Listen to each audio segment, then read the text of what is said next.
Motor Time with Timmy the Toolman and Sean. Today we have another video for you on my 85 Toyota 4Runner.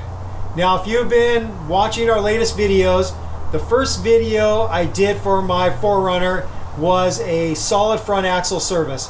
And what inspired that job was two things. Number one, I had this gnarly death wobble problem and I thought that the culprit might be improper knuckle bearing preload or maybe wheel bearing preload. The other thing is I noticed that the driver's side axle seal was obviously leaking. There was a mixing of the knuckle bearing grease and the differential gear oil. I tore it all apart, did the whole job, got everything correct, the bearing preload, and it did nothing to get rid of the death wobble. Absolutely nothing. If it did, it wasn't detectable. But what I finally figured out was it was improperly tightened U-bolts for the leaf springs. The previous owner has left quite a bit to be desired. The guy's done some stupid things or just wasn't very careful, and I'm starting to find out more and more of the kind of janky things he did. So I'm slowly fixing those things. I next replaced the leaf spring bushings because I suspected that they might be a little worn, and they were. I put fresh poly bushings from Trail Gear, and now everything is pretty much as tight as it can get in the front end.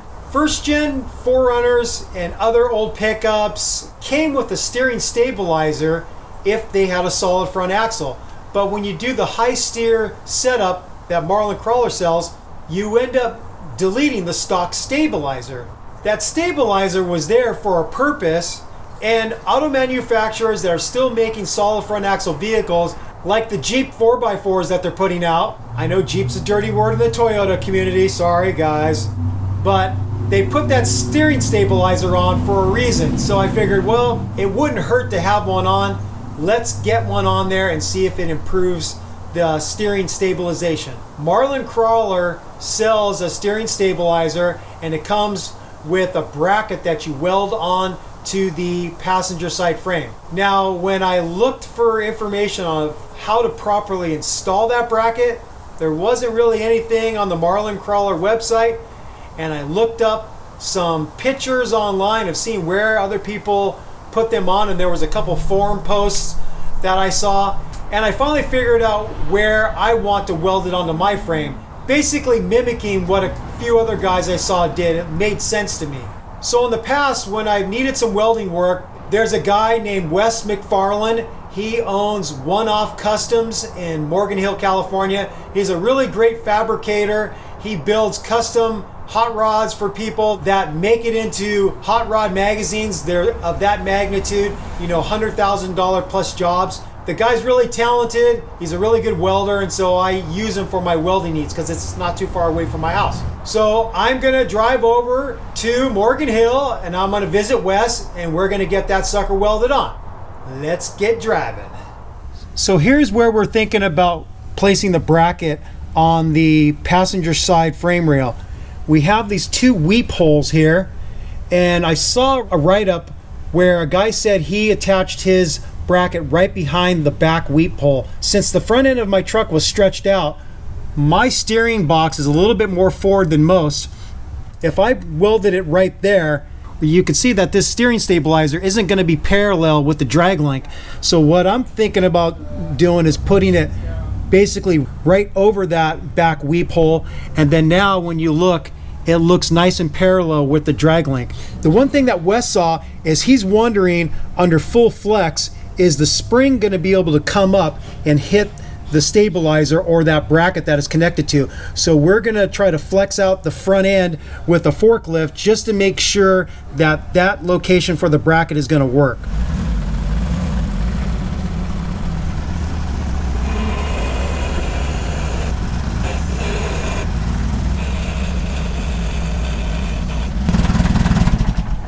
This looks like it's fully stuffed, and appears that we have enough room for that bracket, but we have to get it in here and double check.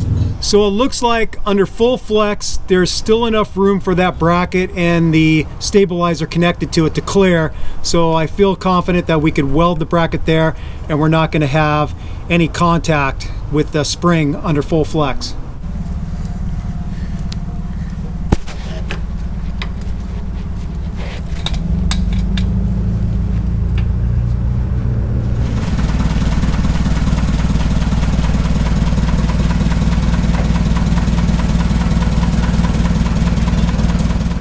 So we held up the stabilizer with the brackets attached to get the right orientation to where the stabilizer was parallel with the drag link. Wes tacked it on. Now we're going to disconnect the stabilizer so he can finish welding it.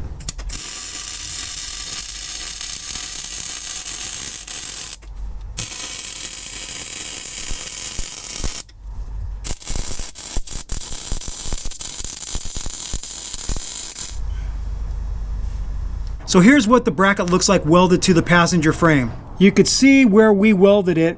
Basically, this front arm is just in front of that back weep hole. So this is the front weep hole, and this is the one behind it. And that's because my steering box is a little bit more forward than most with this high steer setup. So you might find, for your particular situation, having the front part of the bracket behind the back weep hole might be a better setup to get the stabilizer parallel with the drag link arm. So what I'm going to do now is I'm going to prep this for painting. I'm just going to get a rag with some denatured alcohol, clean up the surface really well, and then shoot it with some black paint. That's a paint and primer in one. While the paint is drying on the bracket, I'm going to get the bracket that attaches to the drag link for the stabilizer. I'm going to get that hooked up. So it goes on with a couple U-bolts here.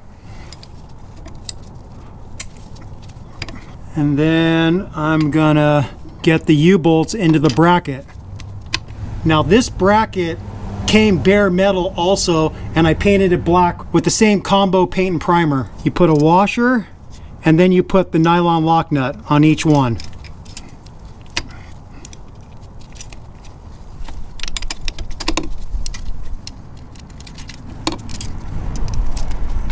Okay, that's attached to the drag link. And now I'm going to get it connected to the bracket that was welded onto the frame.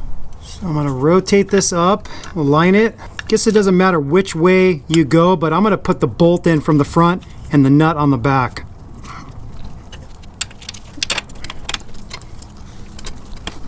I'm going to give it a little persuasion with the plastic mallet, drive it in the rest of the way. Okay, that's fully seated. On the back side, I use a flat washer and then this lock nut. And I'm just going to leave that loose for now because I need to make some adjustments here. The throw of this stabilizer is 9.5 inches. And right now, my front wheels are pretty much straight forward. So what I'm going to do is I'm going to pull out this shaft 4.25 inches from the end here, and then that will be the neutral point. When I turn fully left, I'm going to be hoping to see that there's still a little bit of room that I haven't maxed out the 9.5 inches of travel going this way. And then when I turn right, I'm going to see that there's still some shaft sticking out that it's not bottoming out. So all these are pretty loose, so I should be able to drag it. And it's going to take a little bit of strength because this stabilizer is kind of stiff. I'm finding it way too hard to drag the U-bolts along. So what I'm going to do is disconnect this and get the stabilizer out to where I want it and then re-bolt it. Need to get better leverage here to pull from this side. There we go, that's easier. Use better body mechanics. Okay, just gonna lay that there. I need to get my tape measure and take a measurement. So I'm looking for 4.25 inches. I need more to go. Take another measurement, getting closer. Almost.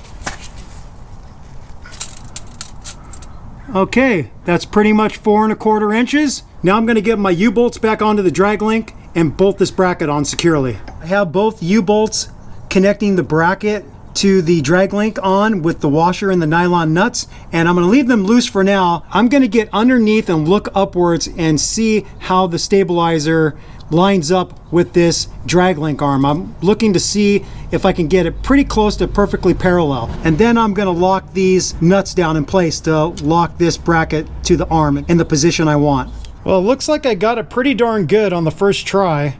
It looks pretty darn parallel. So I think I'm going to lock that bracket in place right there. These nuts are a 13 millimeter.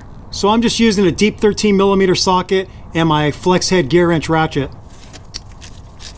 And just like with U-bolts for attaching leaf springs to an axle, you want to tighten them evenly.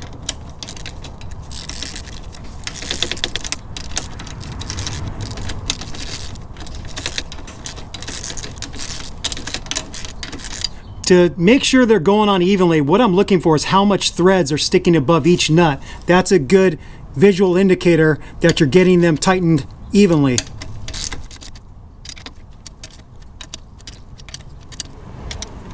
I don't have a torque spec for this, so you're just going to have to go by feel. They're not a huge fastener, but they're not tiny either, so you can use a fair amount of force with them. You just don't want the U-bolts to be able to slide on this drag link, so you got to get them pretty tight, but not crazy tight. Now that I have the bracket U-bolts tightened securely, I'm going to get on this nut with the 19mm deep socket and tighten this one down. On the other side of the bolt, there is a flat spot that you could hold on with a wrench, and it looks like I'm going to have to hold it to get it tightened all the way. So I'm just going to get on this other side with a basic crescent wrench. Now, how tight do you get this? It's pretty big nut and bolt. I'd say pretty tight. Okay, that's good.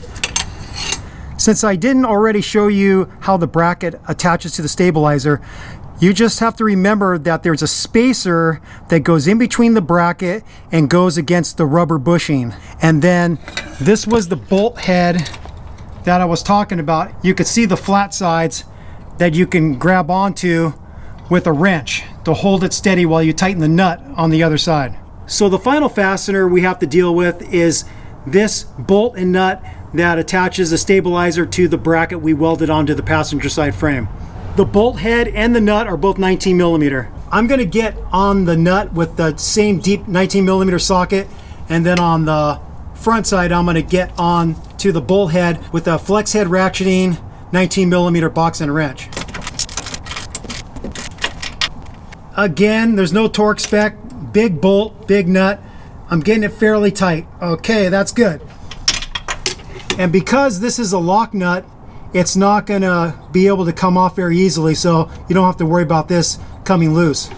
I changed my mind about getting these fasteners that attach the stabilizer to their respective brackets really tight. This one, if you just keep on tightening, you're going to basically collapse the bracket in onto the bushings, and the bottom is going to be squeezed in more than the top right here. I took the stabilizer back out and I bent the arms back out close to perpendicular again with the main frame right here, and then I retightened it. I only tightened it to where the nut bottomed out and there's no real daylight between the head of the bolt and the bracket, because I think if you get this too tight, you're going to cause a lot of drag on the stabilizer, because as your suspension articulates, this has to come with it. So if there's a huge amount of drag on those bushings, it's probably going to end up tearing them. I'm going to also loosen the other side a little bit. And like I said, because these are a lock type of nut, you don't have to worry about them being able to back themselves off the bolt. Now what I'm going to do is turn the wheels lock to lock and make sure that there's enough travel in both directions. It looks like all the way right is good. Now I'm going to turn it all the way left. I'm going to take a measurement. There's actually more room to go all the way left as opposed to all the way right. So I might adjust this a little bit more to the driver's side of the drag link, but right now it's actually making it lock to lock without bottoming it out and without extending too far. So after checking lock to lock and seeing how much was left all the way right and how much it extended when I went all the way left, I decided to extend the stabilizer in neutral position. This distance would be 5 inches. That seems to give me an equal amount of shaft left all the way right and all the way left. It's about 1.5 inches. So when I do a full turn to the left, I have 1.5 inches left. It's extended out 8 inches. When I go all the way right, there's 1.5 inches left of shaft sticking out of the body of the stabilizer. So your rig might be a little different than mine, so just try to get it equal and then call it good. Now let's go take it for a test drive and see what this thing did for me. All right, we're all done with this job. After the test drive, I can tell that the steering was a little bit better. Was it mind-blowing better? Not really, but I did notice when one of my tires does hit a significant depression or bump in the road, it doesn't wobble as much. It kind of cuts down the wobble, but I do agree with other people when people are trying to figure out, hey, what's the cause of my death wobble? A steering stabilizer isn't just going to get rid of your death wobble. Most likely, the death wobble is originating from some other problem. Now, will a steering stabilizer help? Yeah, it will help, but I don't think it's like the one-size-fits-all fix to fix a death wobble problem. Most likely, it's a suspension problem, or it's knuckle bearings being way off on their preload, or it's bad wheel bearings, or some other front-end issue that you haven't figured out yet. Just know that a steering stabilizer is nice to have. It does help with the steering stabilization, but it's not a miracle cure. So there it is there. With all that said, we thank you for watching Toyota Time with Timmy the Toolman and Sean. We'll be back with more videos. Thank you for watching. Thank you for subscribing. If you have any questions or comments, do that below. Take care. Bye-bye. Sick mods and sick first-gen 4Runners.